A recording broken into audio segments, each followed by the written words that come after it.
So as you can tell by the title, I'm going to talk about injuries again. And I know what a lot of you are thinking, like, how many videos could you possibly make talking about the same thing?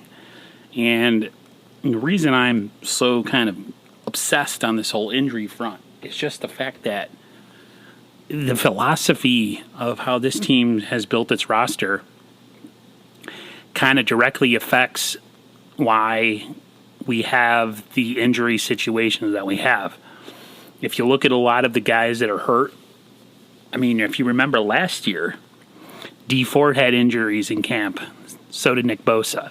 And sure enough, again, they reared their ugly head just like this year, and they were shut down. Now, with training camp essentially over, and now we're prepping for the Cardinals, we're not going to get any more insight to this team until we see them on the field in about 2 weeks.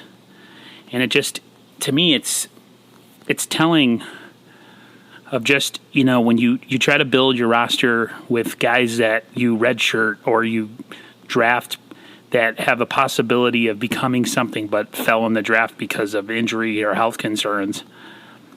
And then you can't be surprised with how things turn out, from year to year when it seems like the same guys are on the injured list.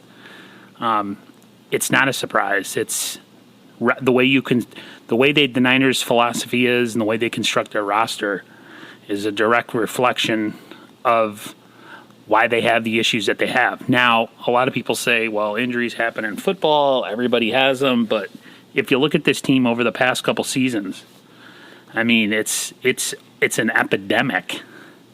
And, I don't want to make light of COVID when I say epidemic, but what I'm saying is that when you look at the Niners and you look at other teams, it's not even close. And, you got a guy like Ronald Blair, who's probably not going to be ready for the start of the season.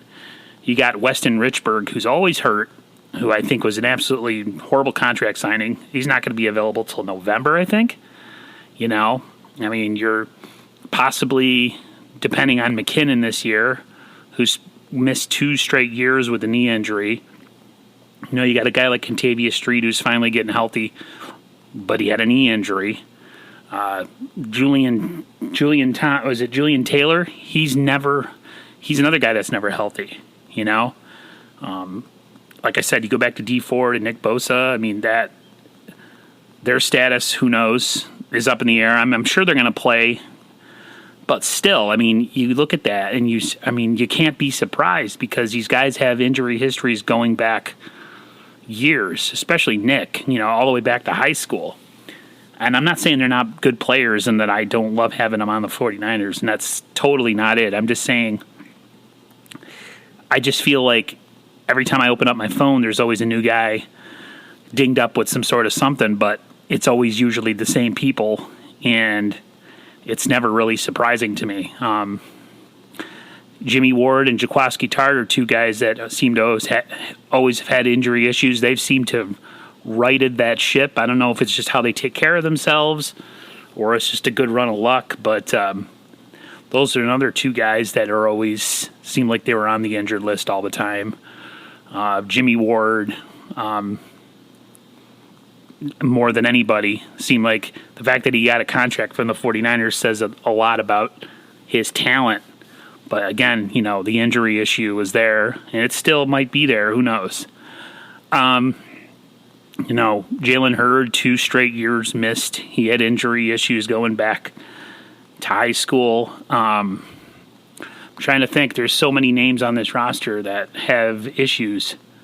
Even a guy like Trent Williams. I have a coworker who's a Redskins fan who asked me how Trent Williams is doing. Is he hurt yet? He has a history. Jordan Reed has a history. The fact that we were trying to look at bringing in a guy, say, like Ziggy Asna, he has an injury problem history. The only reason the Niners didn't sign Ziggy is because he didn't want to take the veteran minimum. But we ended up signing Dion Jordan, who, from all reports, is just absolutely useless and is getting absolutely no pass rush in camp. So don't be surprised if he gets cut. But, a guy like Ziggy with his injury history, and then even if you think about a guy like Jadeveon Clowney, everyone's like clamoring like the Niners should pick him up. He's another guy with injury problems. If you build your team with those kind of guys, you can't be surprised when your team's always hurt.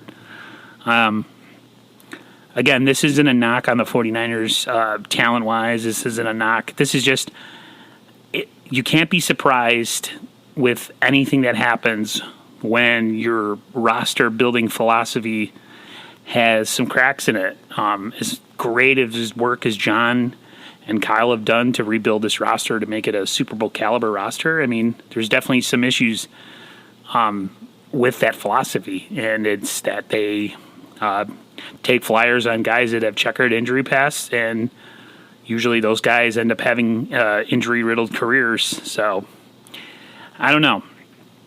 This season is really, really in the balance when it comes to that. I mean, so many of our big stars have dings right now. I mean, even Kittle. I don't think his is that bad. I think the Niners really shut down a lot of guys just to avoid more serious injury. But it's definitely a concern. I mean, even our middle linebacker, Dre Greenlaw, he got a concussion. So, this team, they're going to have to get it together soon and hopefully can stay healthy, and we'll just be talking about this as a memory. But it's definitely something that I feel I needed to address, something that bothers me. I wonder if you guys feel the same way. Hit me up in the comments down below. Like and subscribe if you like what you hear. And hopefully I'll have some more content coming soon as we get closer to the season. And then I'm looking to do some post-game reaction stuff, maybe with somebody in a sort of a live hangout. I don't really know how a lot of that stuff works. So if anybody has any clues on how to run a Google Hangout or any type of hangout, don't be afraid to send me an email. My email is at alabigan@gmail.com. So that's my first initial, LABIGAN @gmail.com. If you'd like to be part of a live stream, or if you guys know how that kind of stuff works, let me know. All right, guys. I'll talk to you later. And everyone have a great evening or morning. And stay safe and healthy. See ya.